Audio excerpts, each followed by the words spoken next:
तर शेतकरी मित्रांनो, हे बघू शकता शेतकऱ्याची म्हैस आहे. एक म्हैस तर अशा प्रकारे घरी दूध खाण्यासाठी आणि अशा प्रकारे दावणीला बांधत असतात. तिकडे बघू शकता गजरा गवत, तिकडं त्यांचं शेड आहे आणि हे जनावरासाठी चारा लावलेला आहे. बघू शकता टाळक्या, म्हणजे अलग अलग प्रकारचा चारा हा जनावरांसाठी पाहिजे.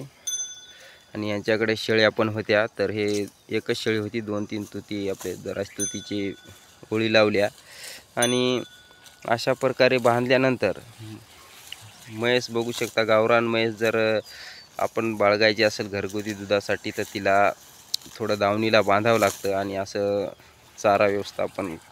सकाळची वेळ आहे, बघू शकता सूर्योदय नेमका झालेला आहे. सकाळी सकाळी दूध काढून असं दावणीला बांधून त्यानंतर पुन्हा उन्हाच्या टायमाला झाडाखाली बांधून कुटार टाकलं की पाणी पाजून पुन्हा दिवसभर जास्त म्हशीचं संगोपन करण्याची गरज पडत नाही, असं शेतकऱ्याचं म्हणणं आहे. आणि त्यानंतर 4च्या